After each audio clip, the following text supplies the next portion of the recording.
Senhor nosso Deus e nosso Pai, queremos te agradecer por mais uma segunda-feira aqui reunidos, te agradecer porque o Senhor é o Deus da nossa vida, te agradecer porque o Senhor pode estar conosco em todo tempo, em toda aula, em todo momento, com os nossos professores, orientando e tirando as dúvidas do nosso coração, Pai. É um momento que nós temos para estar contigo, para estar com os irmãos em coinonia e, e saber mais da tua palavra. Na hora que a gente examina as escrituras, a gente vê o quanto que a gente ainda precisa estudar, o quanto que a gente ainda precisa do contato contigo e do contato com os irmãos também, Pai. Trocar experiências, é sempre muito bom, é sempre muito agradável e é sempre bênção para a nossa vida e para a vida do outro, Senhor. Por isso nós te agradecemos por cada vida que está aqui e assistindo também a nossa aula e que ainda assistirá a nossa aula, Pai. Fica com cada família, de cada um que participa da nossa classe, abençoe a cada um, abençoe a cada professor, Pai, com bênçãos sem medida, Pai, capacitando-os e orientando-os e libertando e livrando de todo o mal, Senhor. Te agradecemos por tudo que o Senhor tem feito e por tudo que o Senhor ainda irá fazer nas nossas vidas, Pai. E é tudo que nós te pedimos e desde já agradecemos em nome de Jesus. Amém. Amém. Vamos então à nossa aula. Então, gente, bom dia, boa noite para quem está vendo essa gravação. Nós vamos falar hoje, a gente está na lição 3, falando sobre oração. É a última lição introdutória sobre oração, então nós estamos terminando de olhar para a oração do Pai Nosso e vendo como ela é importante, quais são as perspectivas de importância e as características que marcam essa oração. E a lição 3, ela traz um complemento, uma provocação a partir do texto de 1 Reis. Então, eu separei aqui para a gente, diz assim, mas de fato habitaria Deus na terra, eis que os céus e até o céu dos céus não te podem conter, quanto menos essa casa que eu edifiquei. Atenta, pois, para a oração do teu servo e para a sua súplica ao Senhor, meu Deus, para ouvires o clamor e a oração que faz hoje o teu servo diante de ti. A oração de Salomão na construção do templo. A ideia de que, quando a gente pensa no templo, no Antigo Oriente, é a ideia do lugar de morada do divino, Então, os templos eram construídos para representar uma morada, um lugar onde a divindade podia descansar. E justamente por isso é nesse sentido que o Templo de Jerusalém é construído como um lugar de habitação. Não que Deus pudesse ser contido, como fica evidente no texto, a ideia de que Deus evidentemente não está contido, ao contrário das outras divindades que eram vistas como de fato o ponto de contato com a realidade era no templo. Ali para o povo de Israel não tem essa perspectiva de presença contida, de contenção do próprio Deus. Deus não está contido dentro. Mas a ideia é de que ele revela e manifesta a sua presença de maneira clara ali dentro. Ali é um sinal de que ele habita no meio do povo. O templo sempre tem essa característica, não de um lugar que contém, que aprisiona Deus, ou que Deus só se encontra ali dentro, mas também uma ideia de que é um lugar onde a gente pode ter certeza que sinaliza que Deus está no meio do povo. Então você tem no povo de Israel a ideia do tabernáculo, das tendas, como um lugar de habitação, como um lugar onde, sinalizando que Deus está caminhando com o povo no deserto, que está caminhando com o povo ali durante as guerras, durante os momentos de dificuldade. Deus se faz presente através ali da presença do templo, estando ali. E na construção do templo permanente de Jerusalém você tem essa ideia de que ali no Santos dos Santos é o lugar onde uma vez por ano o sacerdote vai entrar para derramar o sangue, em remissão dos pecados do povo de Israel, naquele ano. E aí o Salomão já reconhece que Deus não mora, não é contido, Habitaria Deus na terra, o céu dos céus, o maior espaço que você consegue imaginar, o lugar mais alto, o céu dos céus, não pode conter a Deus. Se Deus é todo poderoso, ele não pode ser contido, não pode ser encapsulado. Mas de fato habitaria Deus na terra? É a ideia, o questionamento de Salomão será que esse Deus tão grandioso, ele vai realmente morar aqui, se comprometer a morar conosco num templo, a se relacionar conosco? Esse é o questionamento dele. Caramba, e coisa incrível, é o próprio Deus Todo-Poderoso, cujo céu não pode conter, que não fica limitado a uma circunscrição geográfica. Esse Deus se compromete a se relacionar com o povo, se compromete a ficar presente ali e se fazer presente para se relacionar com o povo. E aí Salomão fica espantado, ele fala, mas de fato Deus habitaria Deus na terra? Né? Então atenta, pois, para a oração do teu servo.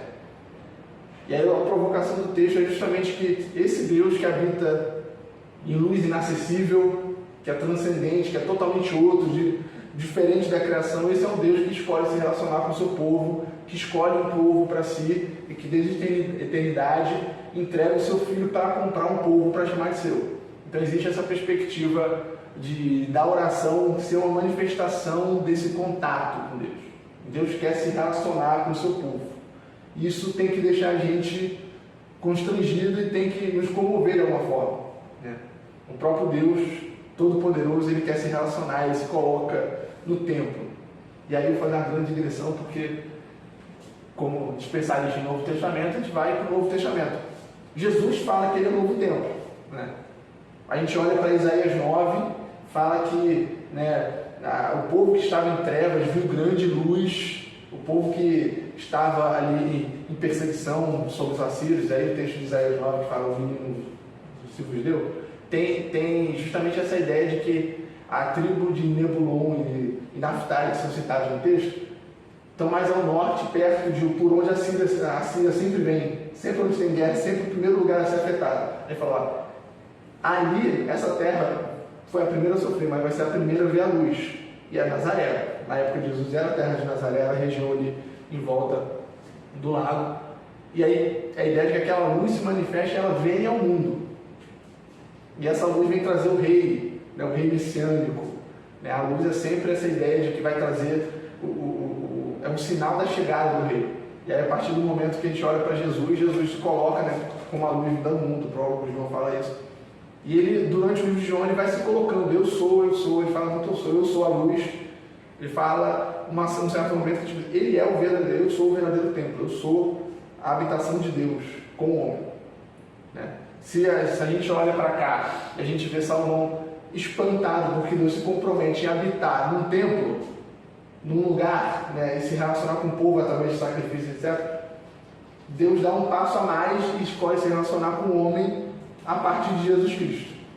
Então a gente consegue orar Jesus, a ideia de que ele é o novo templo, ele é a nova presença de Deus entre nós, ele é o Emmanuel, essa é a ideia. E aí você vê, né, Zacarias e Ezequiel falando da ideia de que Deus vai habitar no meio do seu povo. Deus habitou no meio do seu povo no templo, Deus habitou no meio do seu povo em Jesus, ele habita no meio de nós pela mediação do Espírito Santo, e ele vai habitar no meio do seu povo na Nova Jerusalém, que não vai precisar sequer de iluminação pública, porque o próprio Deus em sua glória vai iluminar a criação. Então, a ideia de Deus habitar entre nós, que é o que constrange Salomão, e é o que permite a oração, é uma coisa que também tem nos constranger, porque nós hoje podemos experimentar a habitação de Deus em Jesus Cristo. Então a gente tem essa perspectiva teológica de como Jesus, tudo do Antigo Testamento converge para ele, né? Se a gente for falar dos títulos cristológicos, ele não é só profeta, sacerdote e rei. Ele é o cordeiro, ele é o sacrifício, ele é o sacerdote, mas ele é o sacrifício, ele é o templo, ele é a presença de Deus com o povo, né? Ele é o filho do homem, o homem divino que vem do céu para trazer justiça, juízo e salvação. Todas as figuras do Antigo Testamento, elas desembocam em Jesus, né? E aí isso nos leva a adorá-lo e nos leva a confiar nele a ponto de nós orarmos e clamarmos e nos relacionarmos com ele em resposta ao fato de que ele escolhe se relacionar conosco, né? E é isso que Salomão aí está consternado quando fala, né, de fato habitaria Deus na terra. Então atenta, pois, para a oração do teu servo e para a súplica ao Senhor. O Deus Criador é o Deus que também ouve o seu povo. E a gente está falando da oração do Pai Nosso, né, que é uma oração arquetípica, né, uma oração exemplar. E isso aqui é uma perspectiva interessante, que ela tem muita doutrina em poucas palavras, né? Na primeira aula a gente destrinchou toda a oração, pegou tópico por tópico, explicando todas as doutrinas que tem, né? Todo o pensamento teológico que ela traz dentro de si, por mais que a gente às vezes repita ela de maneira muito automática, essa é uma oração rica em doutrina com poucas palavras, né? Isso nos leva a pensar de algumas formas em relação à oração, né? A oração do Pai Nosso é uma oração comum. Agora a letra está pequena, talvez dê para ler, mas eu vou lendo junto. Eu peguei aqui, a lição fala, pega uma oração de Davi, no primeiro livro das Crônicas, e mostra como a oração do Pai Nosso é parecida na estrutura. A estrutura é muito parecida, né? Então, quando a gente vê o Pai Nosso, a gente pensa no Pai Nosso que está no céu, santificado, né? Você tem um arcabouço ali no começo, você tem uma adoração, você tem as petições, você tem a doxologia no final, você tem os elementos ali que são reproduzidos em outras orações. Então, a gente vê aqui, ó, Davi ora, né, pelo que Davi louvou o Senhor pela consideração toda e disse: Bendito és tu, Senhor, Deus de Israel, nosso Pai, de eternidade a eternidade. Você tem eu botei aqui em amarelo uma parte mais de adoração, né? Então, assim, na verdade não é adoração, é um reconhecimento de grandeza. Então, quando a gente pensa no Pai Nosso, a gente pensa, né? Pai Nosso que está no céu, santificado seja o teu nome, venha o teu reino, seja feita a tua vontade, assim na terra como no céu. Eu tentei encaixar as duas, mas ia ficar tão pequeno que isso é complicado, né? E aí você vê aqui, ele faz algo muito parecido. Ele pega, ó, bendito és tu, Senhor, Deus de Israel, teu Senhor é o poder, a grandeza, a honra, a vitória, a majestade, porque teu é tudo quanto há no céu e na terra, teu Senhor é o reino, e tu te exaltaste, chefe sobre todos. Riquezas e glórias vêm de ti, tu dominas o mundo, na tua mão a força e poder, contigo o engrandecer e tudo dá força. Então, assim, tem essa ideia de reconhecimento de quem Deus é, da natureza de Deus. Então, assim, um elemento que a gente vê também no Pai Nosso, e que é típico das orações hebraicas e da oração do Antigo Testamento, é esse reconhecimento. A oração começa reconhecendo quem Deus é. É aquilo que a gente faz no culto no momento de oração de adoração. A nossa liturgia remonta esses elementos também. Então, a gente adora, a gente reconhece quem Deus é, o louva pelo que Ele fez, reconhece a natureza, a grandeza de Deus, né? Santificado seja o teu nome, a gente falou, né, da ideia do torno. A gente não santifica o nome de Deus, porque o nome de Deus é santo, ele precisa da gente, mas a gente trata Ele como santo, a gente vive tratando Ele como santo e a gente clama para que o nome dele seja considerado santo por todos, tratado como santo, por santo como todos. E isso envolve um pouco essa ideia da gente dizer quem Deus é, reconhecer a grandeza dela e proclamar a grandeza de Deus, né? A adoração não é só uma coisa nossa, é um negócio que a gente adora, fala quem Deus é e a pessoa do lado fala, talvez fale: nossa, Deus realmente é grande, é digno de adoração. E aí a gente santifica o nome de Deus e atrás de orações de adoração. Eu queria fazer uma observação, mas provavelmente você talvez já fale, porque na última aula eu falei sobre essa primeira parte aí do versículo do 10 ao 12. E tem a ver com a última parte da oração que está entre colchetes. Você ia falar a respeito disso? Não necessariamente. Porque teu é o poder e a glória para sempre. Amém. Porque o que acontece? Eu falei isso na aula passada, mas eu não vou entrar em detalhes para não interromper a linha de raciocínio tua, mas essa estrutura que as pessoas gostam de falar que ela não é condizente com a maioria dos manuscritos, parece um acréscimo recente, né? Porque está entre colchetes, que significa algumas cópias de manuscritos não tem esse trecho, mas esse trecho está condizendo justamente com esse grifo amarelo. Ali, ó, você vai perceber o poder, e aí depois ali mais para frente o reino, e no 12 a glória. Assim, é uma doxologia bem doxologia, exatamente. Uma fórmula, a gente chama essa doxologia, é uma fórmula muito comum, entendeu?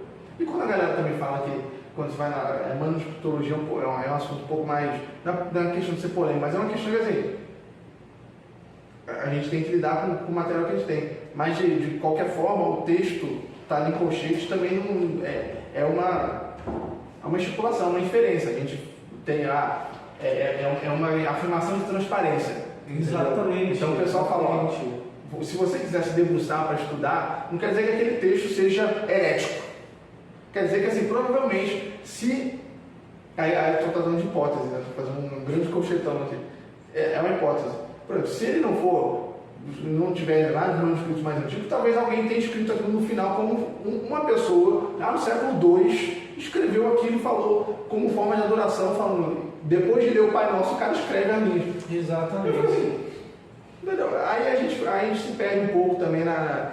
Não, se tivesse falando algo que fosse contradissesse o que acabou de falar, mas não, pelo contrário, complementa e dialoga com todas as escrituras. Por isso que não se tira, por isso que não se tira. É um texto que você fala, ó, tem uns anjos mais, talvez não sejam, talvez seja. Esse que é o ponto, não ser tão dramático em relação à questão, porque assim, talvez seja, talvez não seja. Se não, mesmo se não for, a parada está dentro, entendeu? Então assim, de qualquer forma, tá bom, entendeu? Essa que é a parada. Quando a gente olha para essa ideia de crítica textual, a gente tem que ter até esse cuidado ali para explicar muito para a galera o que significa essas coisas, entendeu? Porque o colchete ali traz também isso. Se você der uma peça, pode ficar. Porque a nossa tradução da Bíblia, a gente está acostumado a ver isso. Outras traduções não têm os colchetes, né? Mas a nossa está mostrando assim que aquilo ali tem uma explicação que não está escrita agora. Então, mas que se você for a fundo, por exemplo, se você pegar uma Bíblia de estudo ou um comentário bíblico, vai estar aparecendo lá a explicação. Você abre o texto crítico grego, que é um texto que super aceito em qualquer... Você tem uma coisa que as denominações de católico a protestante, todo mundo concorda, é com o texto grego do Novo Testamento. Você pega a Bíblia crítica lá, o texto, você pega aquilo lá, todo mundo concorda. Ninguém discute aquilo lá. É um consenso que é fora da curva, né? Porque a galera muito boa ali, uma matéria muito boa, um texto muito sólido, entendeu? É um texto muito sólido. É isso que a galera fala. Então, assim, esses que estão em colchete, a galera fala, a gente tem essa questão que sobre o texto, mas tá aí. Entendeu? Então o pessoal não fica... Tem a questão do todo o resto também, né? Quer dizer, os textos que estão em colchete são muito pequenos perto do todo, né? Então, mas, obviamente, voltando à questão, a Bíblia, ela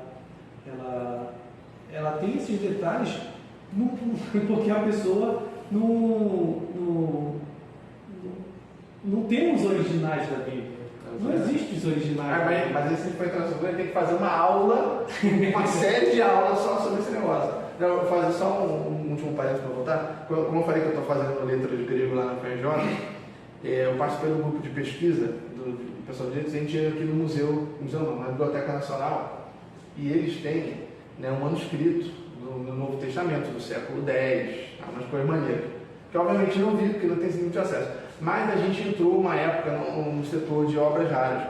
E eu, com conhecimento teológico, boa parte dos livros que a gente estava catalogando, a gente ajudando, porque estudante de grego e latim, a gente consegue ajudar os bibliotecários a cadastrar, porque eles não sabem nada de grego e latim, não tem que saber. Então a gente ajuda, e tem essa parceria para ajudar eles a catalogar, a verificar dados, a gente organiza, vê com as bibliotecas lá fora, olha os livros, tá. E quantidade de Bíblia absurda, tem aquelas Bíblias tipo Harry Potter, né? Que é um livro do tamanho aqueles livros que você segura, assim, do Novo Testamento, em latim, em grego, tudo misturado ali. E eu achei o Novo Testamento, desses textos críticos do começo, das primeiras edições, as 1600 e tanto, das primeiras mesmo, primeiras levas, e todo rabiscado do lado com caneta vermelha, de pena e tal, com várias observações sobre grego, sobre gramática, comentários, papapá. E no final do livro tinha o nome do cara, dizendo quem ele era, sou fulano, papapá. Aí eu falei, cara, há 400 e tantos anos atrás, tinha um cara estudando grego para ler a Bíblia, fazendo a mesma coisa que a galera sempre fez. Então, se a gente tem esses textos, que pode não ser original, mesmo assim era alguém que chegou ali, que foi tocado pelo texto, e depois de ler o Pai Nosso, porque teu é o reino, o poder e a glória para sempre, amém, como os judeus faziam. Então, assim, todas as hipóteses são proveitosas para a gente, entendeu? E é legal ver. Eu fiquei muito emocionado naquela hora. E o professor lá que não conhece, estava só eu e ele, inclusive, cara pós-doutorado, é alemão e dá aula em português, e fala latim, grego, só que ele não sabia hebraico. Então tinha parte hebraica, eu falava, você pensa que ajudava.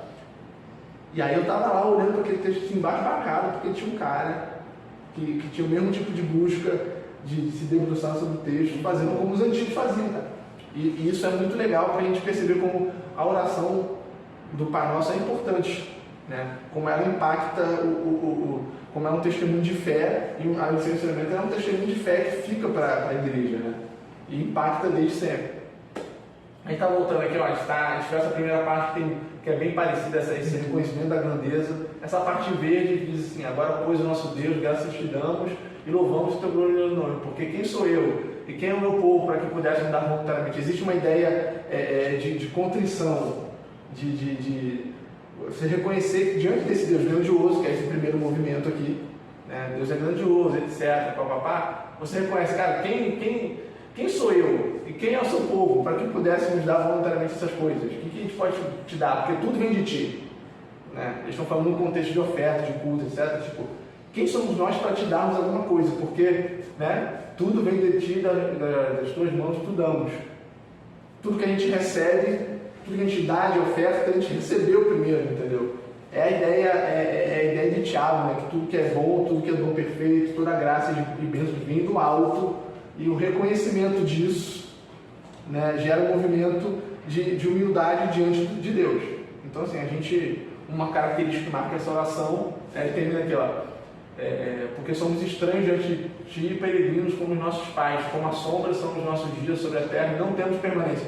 Nem a terra que a gente tem aqui é nossa, tudo é graça, e quem se vê assim diante do Deus grandioso, se vê de joelhos dobrados, não é aquela pessoa que ora determinando, que ora... Não, eu determino, a gente estava comentando, né, dessa galera estranha, a gente vai determinar, assim, diante do Deus Todo-Poderoso, que nem os céus dos céus podem conter, a gente vai virar e determinar? Não, a gente fala: Deus, quem eu sou diante de ti? O que eu tenho para te dar? Se até o que eu te dou você me deu primeiro. O movimento de oração passa primeiro por um reconhecimento da grandeza e depois por um reconhecimento da nossa pequenez. Deus é grande e nós não somos, né? Deus é Deus e nós não somos. Esse é um movimento de oração que o Pai Nosso também tem. Aí ele continua aqui, do 16 ao 17, né? Senhor nosso Deus, toda essa abundância que te prepararam para te edificar em tua casa, tu não me vem da tua mão e a obra tua. Bem eu sei, meu Deus, que tu provas os corações e da sinceridade te agradas. Eu também, na sinceridade do meu coração, dei voluntariamente. Aí existe uma declaração de confiança, né? Acabo de ver com alegria o teu povo que se acha que te faz oferta voluntariamente. Tem a ideia? Não, isso é quase o culto, né? Que é tipo adoração, contrição e um ofertório. Tem quase um movimento do culto. O nosso culto repagina e faz com que a gente reviva de maneira comunitária muitos aspectos de uma vida devocional. A gente tem que viver no culto aquilo que a gente vive no privado, né? Então, assim, existe a ideia de adoração, a ideia de contrição e uma ideia de generosidade e de entregar de volta para Deus. É um movimento de retorno. Porque Deus dá para a gente poder fazer coisas. E essa ideia de que a gente recebe de Deus, sim, nós somos independentes dele, não nos faz possuidores daquilo que ele nos dá. É pelo contrário, tudo que a gente recebe é com finalidade, é com missão, é com propósito. Seja para entrega de oferta, seja para fazer as coisas com sinceridade. Então existe essa ideia da gente entregar de volta, de ser dispenseiro da graça, como o Deus fala. A gente tem que ter essa ideia no nosso coração, isso faz parte da nossa vida. A gente vai para o culto ali entregar dízimos e ofertas com alegria, voluntariamente, né? Porque Deus sabe a sinceridade do nosso coração em entregar de volta, em ser generoso e ser grato pelo que Deus faz, né? E aí a gente vê lá no final, tal qual a oração do Pai Nosso, né? Porque o Pai Nosso tem você tem as orações voltadas para Deus, né? A gente vai falar disso, mas né, seja feita a tua vontade, tem petições para Deus, mas depois disso feito, depois de Deus adorado e depois dele glorificado, das nossas intenções se voltarem para Deus, no sentido que ele continue sendo respeitado, que essas coisas continuem acontecendo, aí o homem se volta para si, fala: ó, agora é o meme, né? @Deus, sou eu de novo. Porque a nossa oração começa assim, né? Deus, estou passando por tal coisa. E o que a Bíblia vai ensinar é, cara, isso vem depois da gente reconhecer quem Deus é, depois de a gente dobrar o joelho, depois de ser grato, a gente olha e fala: Senhor, Deus dos nossos pais Abraão, Israel, Isaac e Israel, conserva para sempre no coração do teu povo estas disposições, ou seja, nos livros do mal, né, no livro da tentação, eu tenho falado, Inclina-lhes o coração para contigo. Ou seja, ele nem está pedindo tanta coisa para si. Ele pede: Senhor, me mantém fiel a ti, me ajuda na minha incredulidade. Né?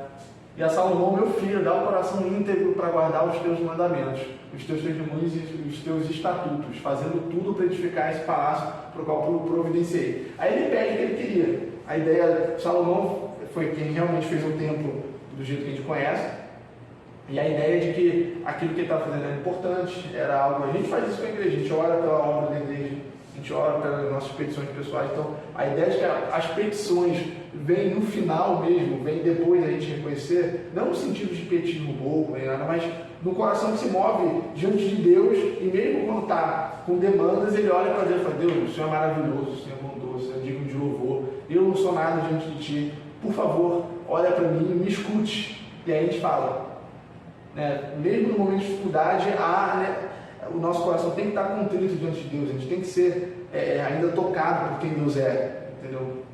A gente vive num mundo muito autocentrado, que as nossas demandas sempre nos absorvem e nos acachapam, e a gente não consegue olhar para cima.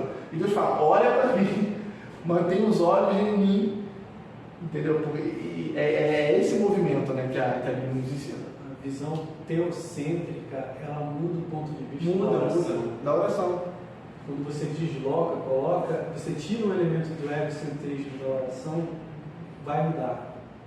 Você não vai, de repente, aquilo que você tinha em mente para orar a Deus, já não vai mais ser o alvo da tua oração, porque você mudou o foco. Agora não está mais centrado no seu, é em Deus. A gente falou isso na aula passada. E é isso, isso é objeto de consolo. Isso que eu falo, não é um petismo bobo, porque você não está, justamente por a gente viver nessa sociedade muito autocentrada, o homem é autocentrado, a gente vive numa época especialmente autocentrada, a gente se sente muito vulnerável diante das demandas da vida, porque a gente para de olhar para Deus, porque a gente, quando ora, a nossa é só a gente, entendeu? Deus, eu estou desesperado. Cara, você acredita no Deus, Senhor do Universo, cujos céus não podem conter. Você está entendendo? Diante dessa percepção de Deus, nosso coração é consolado. Aí até a gente chegar no momento da petição, a gente lembra quem Deus é, o que Ele pode fazer, o quão Ele é digno de louvor e adoração. E quando a gente vai pedir, a gente está muito mais seguro, a gente sabe para quem a gente está pedindo. A gente não é pedindo para qualquer um. A gente está pedindo para o Deus Criador, é outra coisa. Então a consciência de quem Deus é, ela também serve de consolo para a oração, ela fundamenta a nossa oração e dá segurança para a gente enfrentar a vida, né? Então, assim, se a gente não reconhece quem Deus é, a gente enfrenta a vida temeroso sobre o que vai acontecer. E a oração termina como? Agora louvai o Senhor vosso Deus. Então, toda a congregação louvou. Terminou a oração com aquela doxologia que a gente falou, entendeu? Com a doxologia é dar. Eu vou dar uma de etimologia do grego agora, tudo bem. Que é o doxa e o logos, o logueio, o discurso. Então você tem a ideia de um discurso que dá glória, né? Então a ideia da doxologia é render glória, é glorificar. Aí o pessoal transformou nesse termo aí, doxologia, que é render graças, é adoração. Então termina a oração com uma adoração. De novo, começa com o reconhecimento de que Deus é uma adoração e termina com esse louvor, né? Então é esse reconhecimento. E a gente consegue perceber como isso é similar, a gente estrutura, como os elementos são similares ao Pai Nosso, né? Como Jesus, a oração que Ele ensinou não é uma oração tão diferente das orações que eram ensinadas. Existem características em comum, existe muita coisa que é próxima. Então assim, a lição traz até uma perspectiva interessante, né? Que chamar Deus de Pai não é estranho no Antigo Testamento, né? Então assim, é o nosso Pai. É o nosso Pai. E o que marca esse uso no Antigo Testamento, principalmente, é a ideia de coletividade. Deus é o Pai de Israel. Ele é o nosso Pai como nação. Isso entra em contraposição com o tipo de relacionamento que a gente tem em Jesus, que ele é, tipo assim, ele é o nosso Pai, mas ele também é o meu Pai, né? Ele é o Pai do indivíduo também. Então existe a barreira nacional, essa perspectiva coletiva, ela já está presente no Antigo Testamento, mas ela é expandida, né? O judeu não é chamar Deus de Abba, como Jesus faz, a gente vai falar mais para frente, mas não chama. É até desrespeitoso. Agora, no Antigo Testamento, não, o pessoal chamava de Pai. Ele é o Pai Ele é o nosso pai, pai de Israel, entendeu? Então você tem, é um pai um pouco distante e Deus traz para perto o seu povo em Jesus. Então você tem essa parada. Aqui Deus é chamado de nosso pai, mas a paternidade que a gente recebe em Jesus é diferente. E a gente vai falar disso. A oração singular, né? Se a gente tem um aspecto de elementos comuns do Pai Nosso com outras orações, a gente tem um aspecto de singularidade, de coisas diferentes que são colocadas. Né? Jesus chama Deus de Abba, né? Marcos, ele tem essa ideia de paizinho, pai querido, né? Meu pai. No aramaico é estranho, mas é tipo isso mesmo, essa desinência entre Ab e esse ar no final é uma desinência de posse ali, mais ou menos isso. E aí tem essa ideia, né? Isso é o hebraico jogado para o grego, transliterado. E aí só a gente respeitoso. Desculpa, hebraico ou aramaico? Não, é o aramaico transliterado. E aí, é porque escreve, porque. Aí eu fico na dúvida, talvez seja hebraico mesmo. Porque esse estudo sobre as é porque a raiz é denominações. Porque aquela coisa, o hebraico só escreve consoante. Essas línguas são só consonantais. Aí. Né? Isso aqui é uma coisa que dá um nó na nossa cabeça. Por exemplo, da nossa cabeça, quando alguém fala que o idioma na época de Jesus era o aramaico, né? Aí eu disse assim, porque não é próximo, né? Esse contato que a gente tem. A gente pensa assim, pô, o Novo Testamento é grego, mas isso tem a ver com quem escreveu, né? Exatamente. Quem escreveu. E o aramaico é uma língua semítica que ela é muito similar do hebraico, é uma língua semítica, todos são similares. E aí, é como se a gente estivesse falando espanhol, entendeu? Um espanholzinho. Então, assim, Bar Rabais, esse Bar Jonas, esse Bar é o Ben no hebraico, Benjamin. O Ben é o filho querido, Yamin é a ideia de filho da destra, filho da direita. Benjamin é o filho querido, filho amado. Esse Ben só muda a vogal, a vocalização, mas a escrita é a mesma coisa, entendeu? A escrita só das consoantes, mas a galera falava diferente. E aí a língua tem essas diferenciaçõezinhas. Né? E a galera falava aramaico porque era a língua semítica falada pela Babilônia.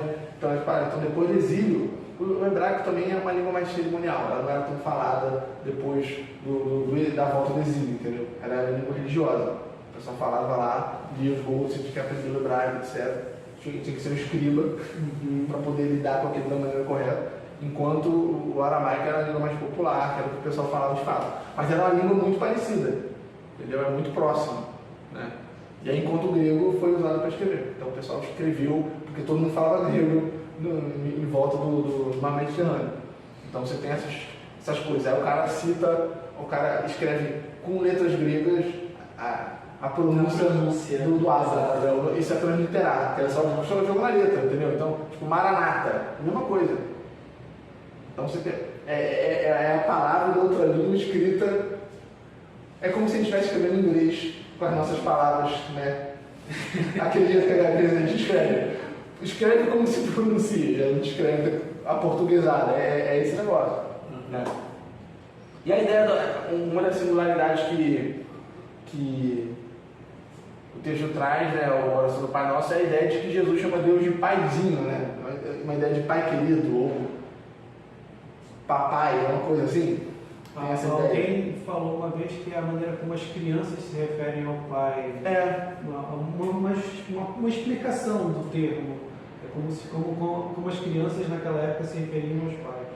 Sim, cara. E isso traz um questionamento, né, que a gente pode parar aqui e discutir, que é sobre a ênfase dessa filiação.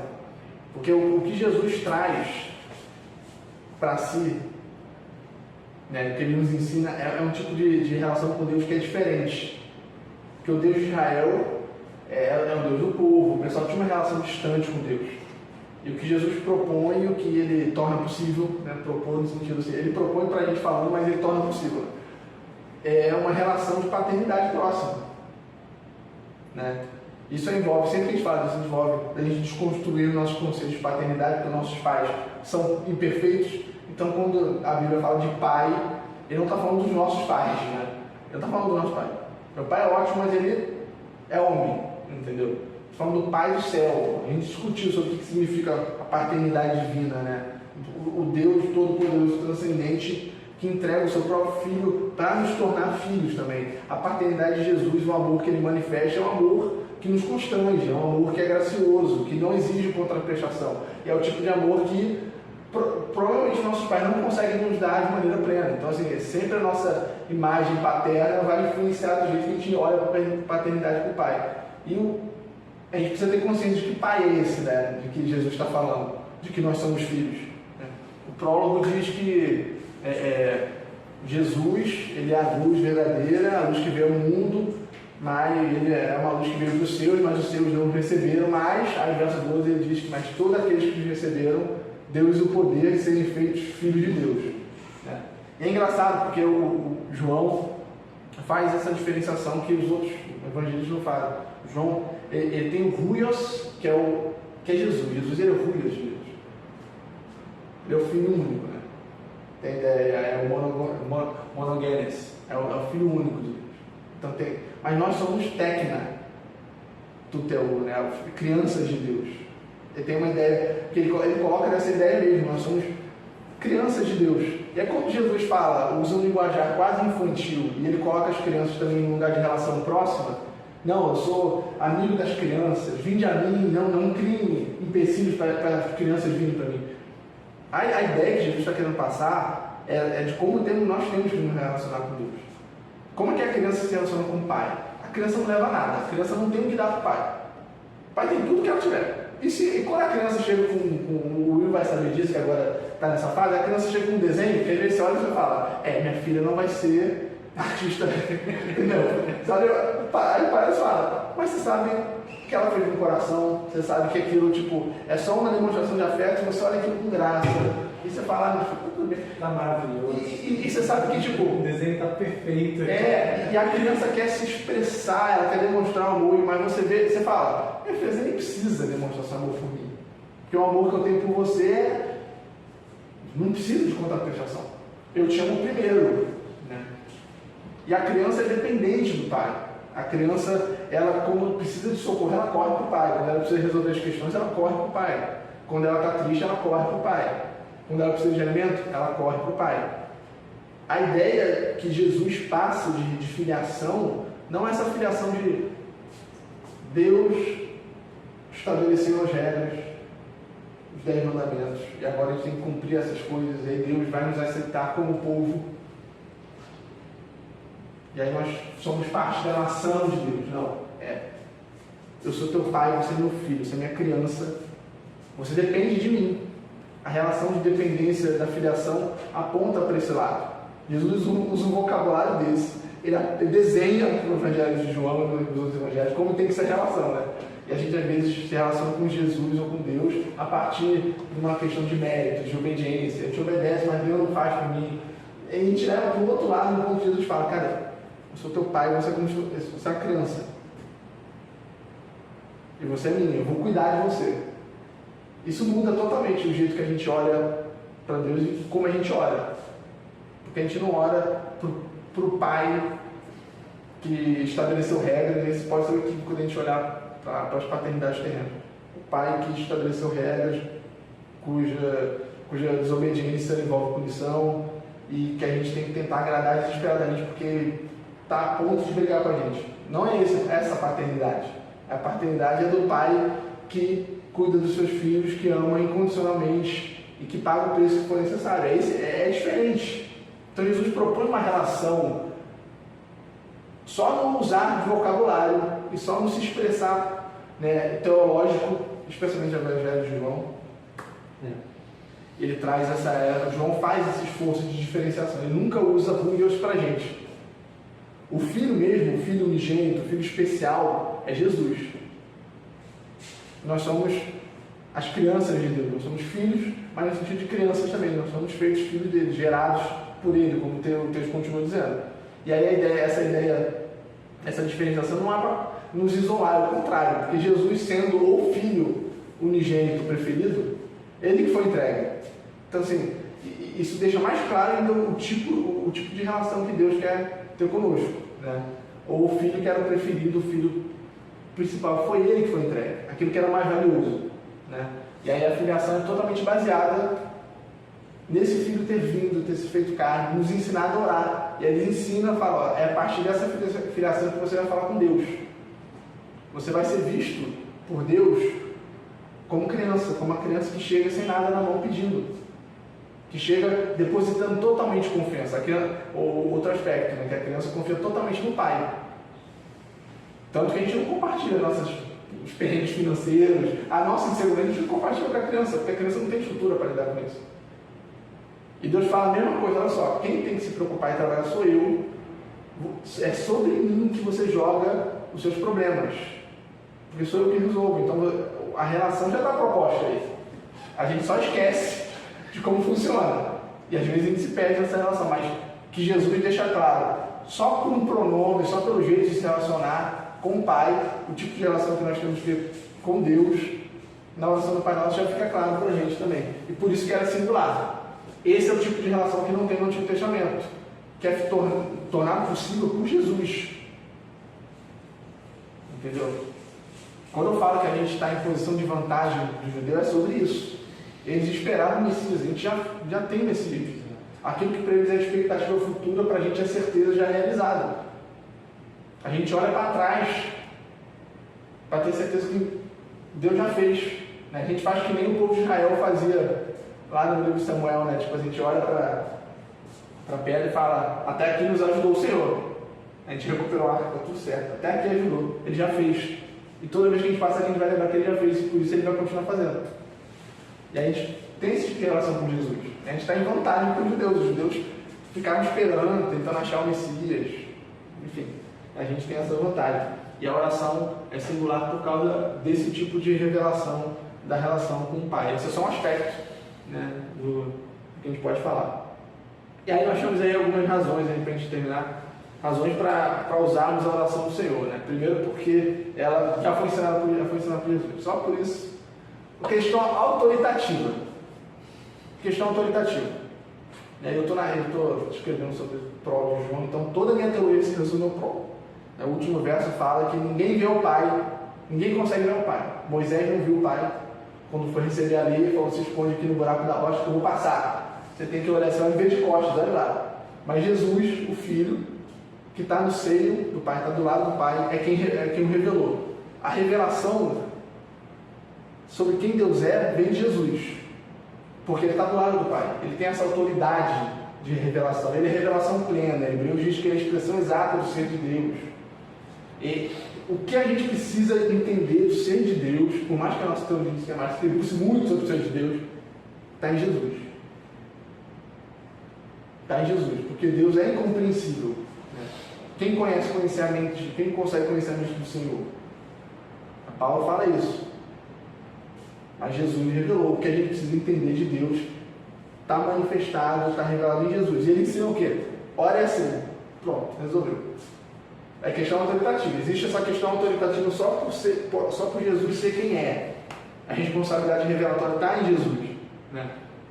A gente tem singularidade, como a gente falou. Né? Ela ensina o jeito que Jesus orava e só por isso ela já tem um valor intrínseco em si mesmo.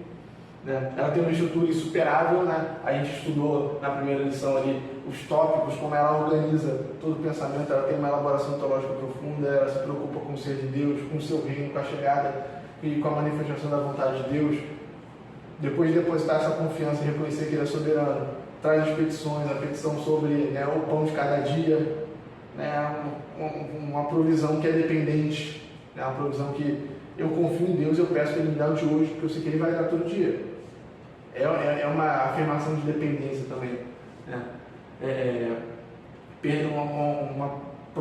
Um pedido de perdão, né? Perdoa nossos erros e nos livra do mal, nos livra da tentação, nos ajude a não pecar mais, né? Nos proteja de pecar, nos livra da pedra do caminho para que a gente não tropece mais, porque Jesus é a lâmpada, é a luz. Se é a luz que ilumina o caminho. Então, A ideia de que é Ele que ilumina a nossa sensibilidade espiritual para a gente não pecar mais, a gente ver o que a gente está fazendo. Então essa estrutura é muito clara, né? É muito eficiente, é muito coerente, ela é profunda, você consegue ficar falando muito tempo sobre a oração do Pai Nosso. Dizer, né? Quem vê a mim vê o Pai. Exatamente. Jesus é a revelação plena do ser de Deus. Então, assim, todas essas coisas são trazidas, né? São razões para nós usarmos a oração do Pai Nosso. E ela é uma conversa, esse é o aspecto que eu achei interessante da lição. Né? Ela é uma conversa conduzida por Deus. Tem um aspecto que a gente usa na teologia sobre interpretação de texto, que é a gente pode fazer uma ex-exegese, o ex é de fora para dentro, né? Então, assim, a gente pode olhar para o texto e querer ver o que a gente quer ver. Ou a gente pode olhar para o texto e fazer uma exegese, que é o ex, né? De dentro para fora. E aí o grego faz toda a diferença nas preposições, né? O ex é de fora para dentro e o ex é de dentro para fora. Então a gente quer ver o que o texto está dizendo. E a gente olha para o texto e fala, se Deus, esse Jesus ensinou tais coisas, é porque ele está querendo dizer coisas.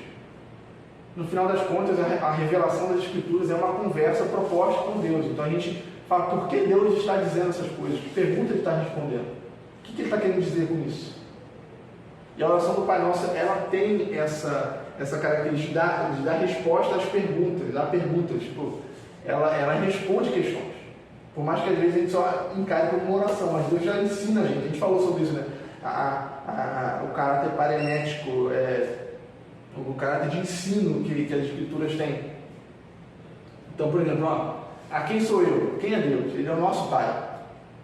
O texto responde já. Você não sabe quem Deus é? Ele é o nosso Pai. Ele é o Pai Nosso. Ele é o Pai meu, mas Ele é o Pai Nosso. Ninguém vive sozinho, a gente vive em comunidade. Então tem muitas respostas dentro das palavras do Pai Nosso, né? Então, assim, o que você quer? O que você tem que querer? O que tem que estar no nosso coração como desejo primordial? O quê? Que seja feita a tua vontade, que seu nome seja mantido santo, tratado como santo. A música Vento Reino é legal por causa disso, né? Que ela dá uma explicadinha, que o seu nome seja mantido santo, seja tratado como, que a gente faça valer a santidade do nome de Deus e viver de acordo com os mandamentos dele, né? E redireciona a nossa expectativa. A gente tem que querer o quê? Que a vontade de Deus seja feita. Tem que ter coragem para orar e falar, Senhor, que seja feita a tua vontade. Porque eu sei que a sua vontade é boa, que é melhor do que a minha. Né? Aí ele continua, né? É o que você pede, o que você precisa. Ele estipula, você precisa de provisão para você viver nesse mundo, você precisa de perdão dos seus pecados, você precisa de proteção contra o mal e contra os erros que você pode cometer. São coisas principais, ele ensina a gente o que pedir, entendeu? Então é uma conversa que é conduzida por Deus. E com base em quê? Com base em que a gente pede tudo isso, né? Com base no fato de que teu é o reino, o poder e a glória para sempre, entendeu? Com o fato de que eu reconheço quem você é. A gente reconhecer Deus como Senhor e glorificá-lo, quer dizer que a gente tem confiança e sabe quem Ele é. E é com base nisso que a gente pede. É com base nisso que a gente deposita a confiança. A gente precisa, para confiar em Deus, a gente tem que adorá-lo e reconhecê-lo como Deus, como soberano. Se a gente não entende e absorve isso no nosso coração, a gente não consegue confiar. A gente ora inseguro, a gente ora incerto. Se Deus nos ouve, se Deus está do nosso lado. A gente precisa saber quem Deus é, né? Quem não sabe quem Deus é, não consegue depositar nele a confiança que é necessária. E aí, tudo isso tem um objetivo, né? Aí a lição traz uma coisa interessante, que a oração era para a glória de Deus. A gente vive para a glória de Deus, né? O alvo de toda oração deve ser a glória de Deus. E aí, como é que a gente está de horário aí? Só vendo que eu... 10 e 20. Acho disso, né? Então, assim, o John Piper fala muito disso, cara. Ele fala que quanto mais a gente se agrada de Deus, mais ele é glorificado. Esse é um pensamento interessante que eu vou resumir, que eu acho que eu falei várias vezes esse livro, do Teologia da Alegria, que é Em Busca de Deus, no nome novo do livro. E é a ideia de que a gente amar a Deus e depositar nossa expectativa nele, encontrarmos a alegria em Deus, o glorifica. A gente louvá-lo, reconhecer quem ele é, depositar nele a nossa confiança, encontrar alegria em servi-lo, isso glorifica mais ele. Porque a gente, quando você encontra prazer e satisfação em estar com a sua esposa, com o seu marido, com os seus amigos, você glorifica essa pessoa, você dá honra, você dá o valor devido.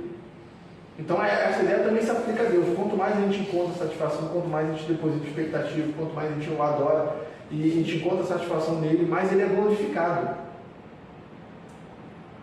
A glória, o termo hebraico para glória e peso, né, o kavod, kavod, que os judeus chamam, são termos com a mesma raiz, né, o peso da glória, até um trocadilho que eles usam, que a glória é o peso da coisa. Quanto mais, porque o ouro é peso, você viu o valor dele pelo peso, entendeu? A coisa, quanto mais peso tem, mais valor vai ter, porque tem mais quantidade. Então, quanto mais a gente se volta para Deus, mais ele é glorificado nas nossas vidas.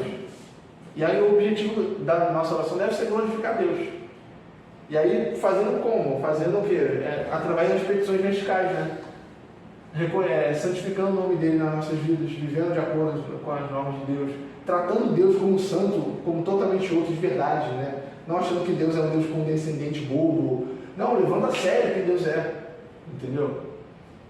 Pedindo pela vinda do reino, pelo cumprimento da vontade de Deus na terra, né? A gente pede, vem Jesus e resolve logo, né? O crente fervoroso, a gente ora e canta, tipo, vem Jesus, se puder vir agora. É tranquilo até mesmo, porque assim, não, pô, tem cheio de trabalho a fazer, vem logo. Não tenho a menor ansiedade de viver a vida. Se você voltar hoje, eu estou muito mais no lucro, né? Porque tem crente que quer que Jesus volte depois porque quer viver a vida.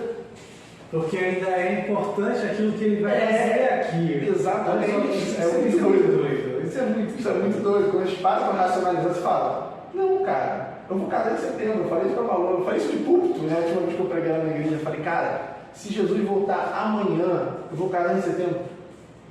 Eu vou sem sentimento de perda. Não faz sentido eu achar que eu vou estar perdendo algo. Porque, não que Deus leve a sério essas orações, mas a gente, no nosso coração, coloca esse cumprimento da vida do reino como algo que a gente não deseja tanto, né? Então, assim, isso é algo que não fica tão... que é meio estranho, né? E a gente tem também a vontade cumprida, né? A gente pede pela santificação do nome de Deus, pela vinda e pelo cumprimento da vontade de Deus. Né? Que a vontade de Deus tem que ser cumprida nas nossas vidas e no mundo, né? E aí a gente glorifica também através das petições horizontais, né? Quando a gente deposita a nossa expectativa de confiança na provisão em Jesus, em Deus, na provisão que Ele dá, na provisão que Ele dá todo dia, né? A gente glorifica mais Ele. Quando a gente pede perdão dos pecados, a gente reconhece que a gente precisa de reconciliação e que essa reconciliação é dada pela graça, né? Não é a gente que acerta as contas com Deus, mas Deus perdoa em Jesus. Através do sangue de Jesus nos perdoa. E Deus nos protege da tentação. Todas essas petições, elas glorificam a Deus. E a gente acaba percebendo como tudo isso, no final das contas, né, por mais que a gente seja beneficiado, por mais que a gente seja alcançado e consolado nas nossas orações, a gente percebe que no final a gente está dando glória a Deus, está glorificando Ele. Né? Se Ele é objeto da nossa confiança, ou seja quando Ele é objeto do nosso reconhecimento de grandeza, a gente está glorificando a Deus. A gente só confiar em alguém é honrar essa pessoa. Elogiar é honrar essa pessoa, é glorificar essa pessoa. E a gente faz isso nas nossas orações também. E aí o louvor final, que é mais explícito. Tudo isso aponta para a glória de Deus. A nossa oração tem que ser uma oração que glorifica o nome de Deus, né? Em todos esses aspectos, né? E é isso, gente. Essa é a última lição introdutória. A partir semana que vem nós vamos tratar de outros temas relacionados à oração, né? Voltando aqui, meus irmãos. Deixa eu ligar minha câmera.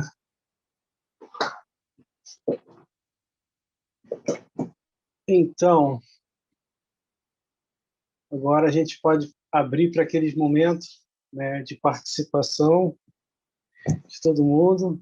Como vocês puderam perceber na aula, eu fui falante pra caramba também. Espero não ter sido muito chato para vocês, mas eu costumo fazer isso quando eu estou também assistindo aula. Eu gosto de falar algumas coisas. E esse é o momento de vocês, então fiquem à vontade. Alguma dúvida, alguma observação com respeito a a essa aula, a esses temas que foram tratados, fiquem à vontade.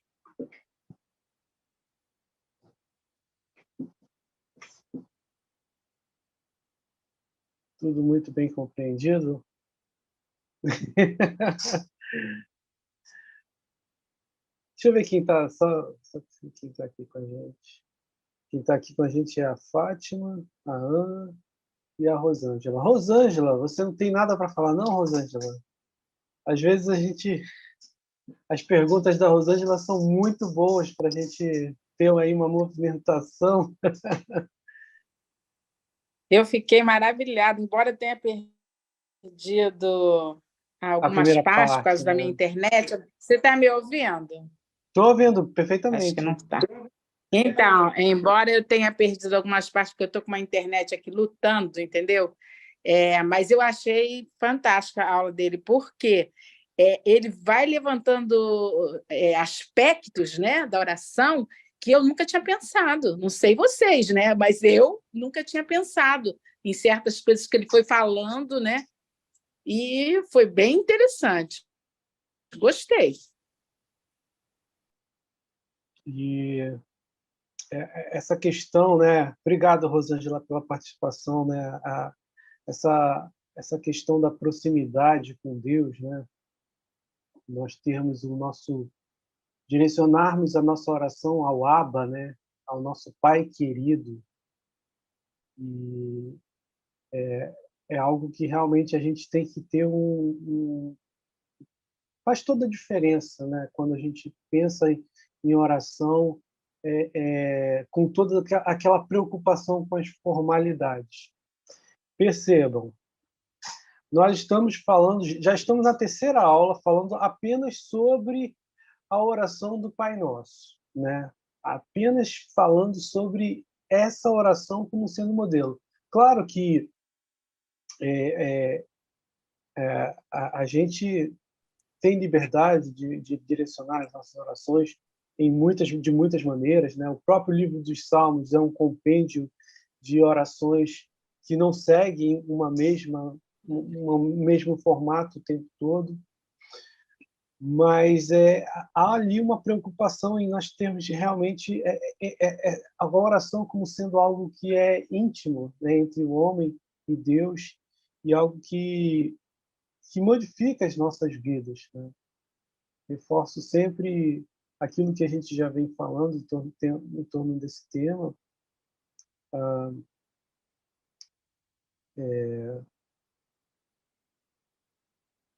Deus tem um cuidado assim de uma maneira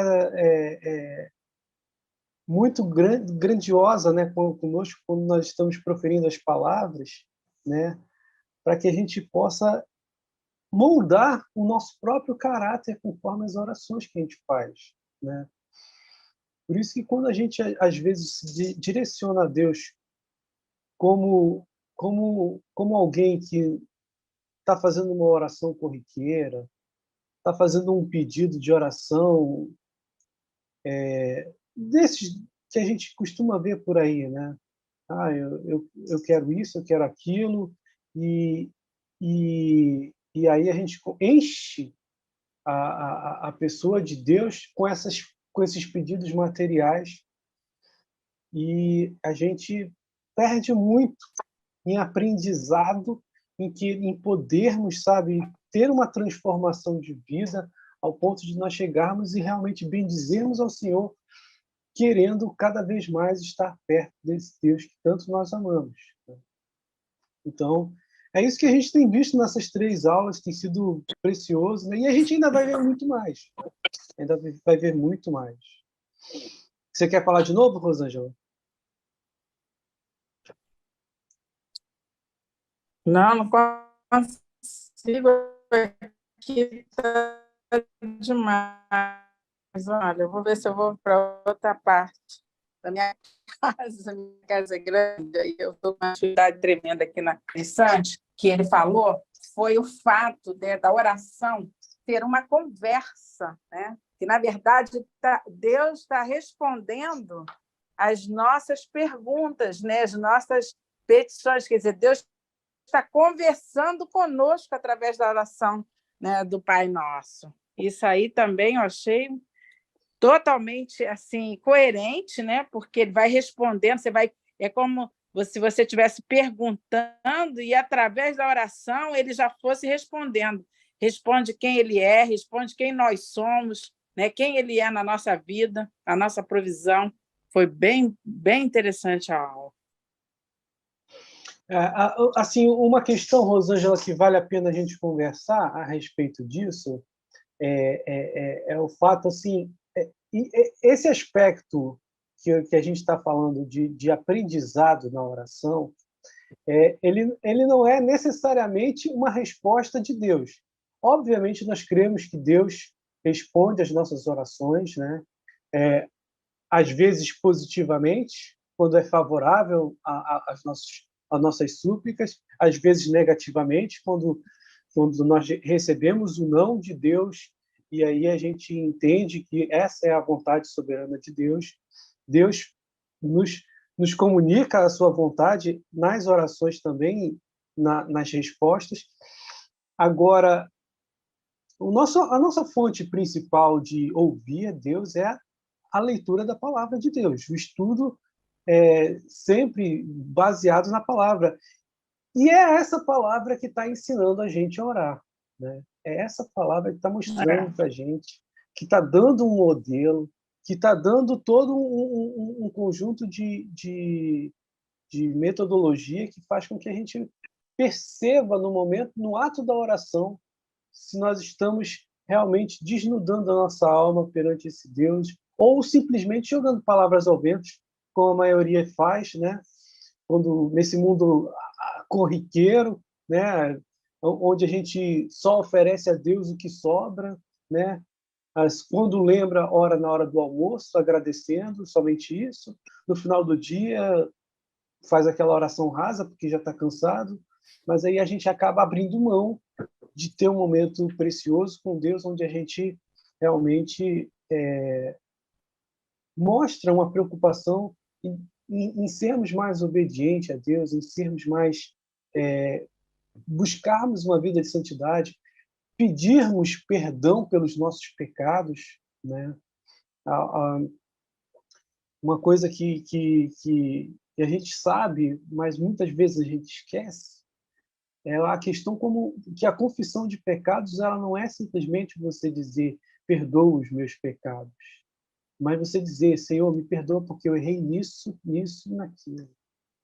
E realmente, para que a gente possa estar entendendo que a gente precisa lutar para fugir dessa conduta, né?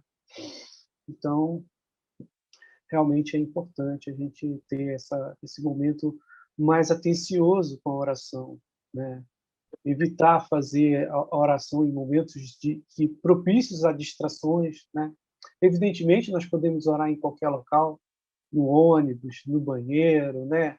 Em locais assim onde são menos prováveis de se acontecer isso, Deus vai ouvir a oração, mas a gente tem que estar com o coração atento, né? A cada palavra que a gente está proferindo, para ver se realmente a gente está falando aquilo que realmente é o Espírito Santo de Deus, que a gente está orando a Deus, né, com o Espírito Santo. Né? Agora, uma coisa que eu acho, não está me ouvindo?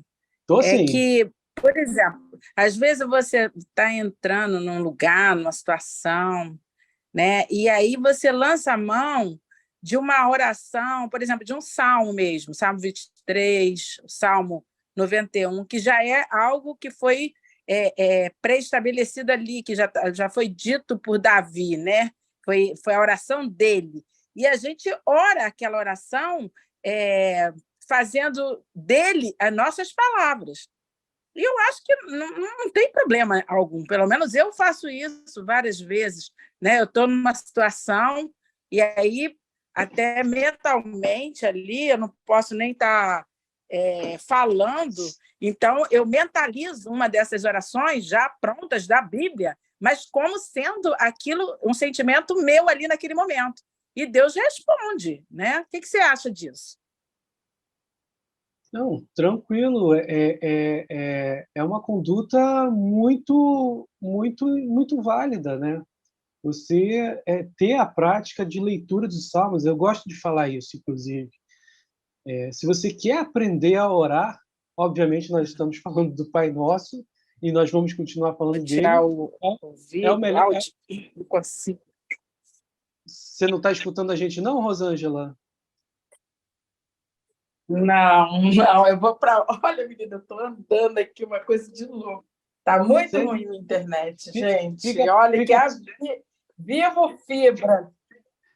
fica próxima Eu do fico roteador. andando para Fica ver se eu próxima do consigo um lugar roteador que vai melhor. facilitar. Fica próxima do É, roteador que estou vai vendo. facilitar. Mas, voltando aqui, aproveitando essa observação que você fez, não há problema nenhum em fazer as orações escritas como sendo a sua oração, né? Você Sorteador. está aprendendo a orar, né? Através dessas palavras, e está fazendo coro com um salmista, né? Semelhantemente ao que acontece na igreja, quando a gente está orando, uma outra pessoa que está fazendo a oração e nós estamos orando juntamente com elas, né? Então, nós estamos concordando com as palavras, o nosso amém é em função disso, né? Nós dizemos amém, Senhor. Essas palavras, de fato, são as minhas também, né? Então, não há nenhum problema quanto a isso, né? Não há nenhum O problema louvor também, em... né? Quando tem Oi? o louvor que vem dos textos bíblicos e também é uma oração do mesmo jeito, Uhum, exatamente, exatamente. forma de E, louvor. e você se aproxima muito da teologia correta, de você realmente saber como você tem que se direcionar a esse Deus, né, tão tremendo que a gente adora, né? Você aprende a orar e aprende a, a, a amar mais a Deus, né? Amar mais a Deus. Eu acho que a gente falou um pouquinho só sobre isso. Mas a questão da oração, ela é um reflexo do amor que a gente tem por Deus, né? Como é que a gente ama tanto esse Deus, que a gente diz que ama tanto a Deus e ora pouco, né? A gente precisa fazer essas perguntas, né? Porque não tem cabimento algo como isso, sabe? É claro que isso é uma questão reflexiva, né? Quem está falando aqui não é um modelo de dizer, pô, o Will é uma pessoa que ama a Deus, está sempre orando.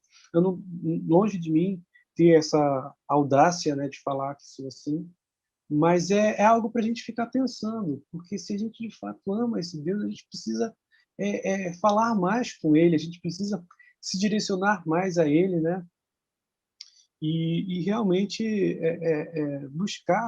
buscarmos a santidade, né? Você vê a oração de Jesus, não é claro que tem a parte que fala que nós queremos ser sustentados pelo Senhor, nós precisamos do sustento de Deus, nós precisamos de um pão nosso de cada dia, mas é algo que é muito diferente de termos o nosso enfoque nas coisas materiais. Senhor, me dá aquilo outro, né? Eu lembro quando eu era muito jovem, assim, pré-adolescente, eu conheci uma pessoa que falava coisas dessa natureza, né? Olha, você tem que orar a Deus falando exatamente o que você quer, porque aí ele vai dar, né? Se você quer um carro, você seja bem específico, você quer o carro da marca tal, não sei qual a cor dele, dá todos os detalhes. Aí eu fiquei pensando assim, claro que eu não fiquei pensando naquela época, né? Que eu era muito jovem, mas depois eu fiquei pensando, caramba, é isso mesmo que Deus quer que a gente se direcione para Ele, sabe? Essa visão de dependência dele que Deus está querendo, quando você está lendo as Escrituras, algo que diz que Deus é quase um Papai Noel na tua vida, né? Você está escrevendo a sua carta de todo ano, você vai querer receber. Não é isso, não é isso. O que a gente está falando com Deus realmente é viver em novidade de vida todos os dias.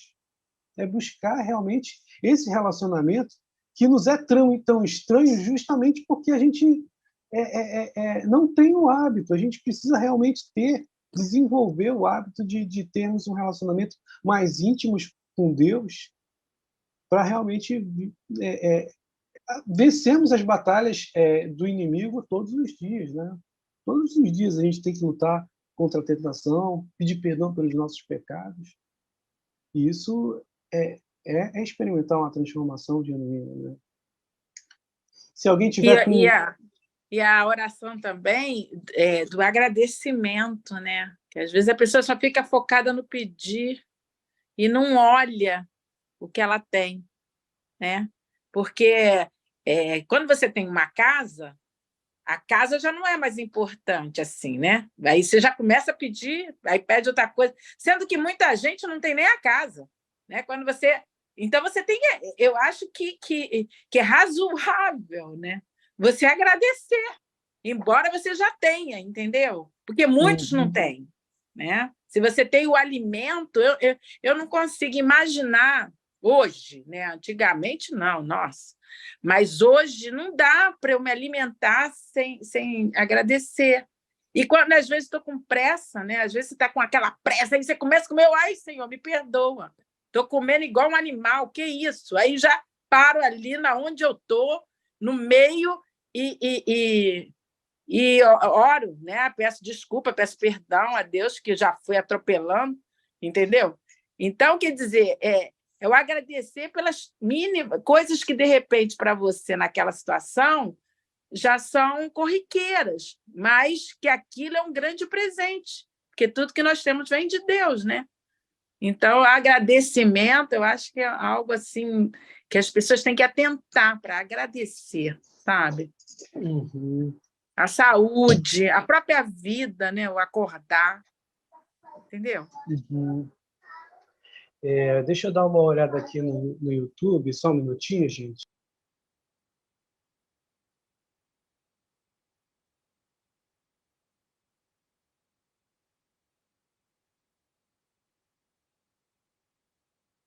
Aqui, ó. Bem que foi bom ter vindo aqui, que eu não estou com o YouTube aberto no celular, mas a Carolina escreveu bastante mensagens aqui a respeito.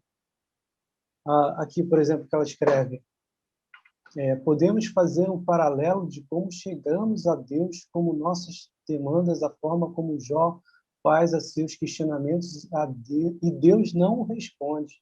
Entretanto, o confronta com a sua majestade.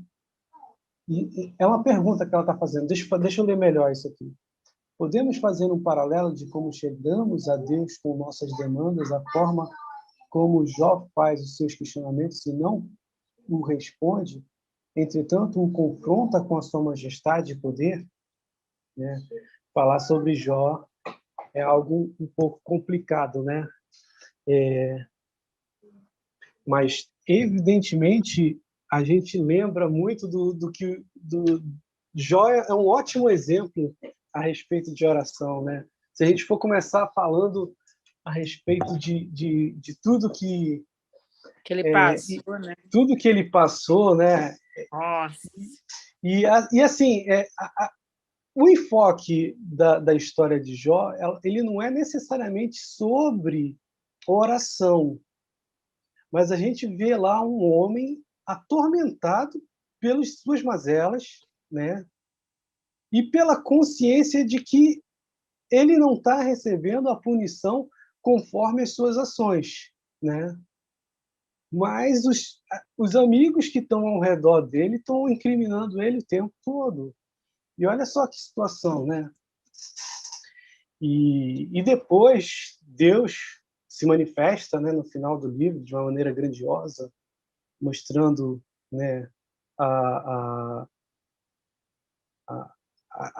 questão até mostrando para Jó, né, a autoridade e a soberania dele, no que diz respeito a eu é que sei o que vocês precisam e o que vocês, tudo isso que está passando sou eu que controlo tudo, né?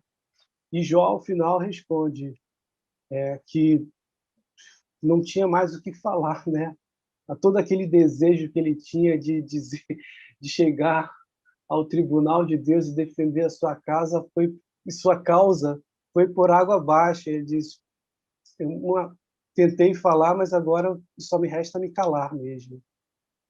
E aí Deus vai e se manifesta mais uma vez para ele e ele diz, e ele agradece e louva o Senhor ao final, dizendo que antigamente conhecia somente de ouvir falar, mas agora que os olhos dele veem a Deus. Isso tem tudo a ver com o que a gente está falando, gente. Isso tem tudo a ver.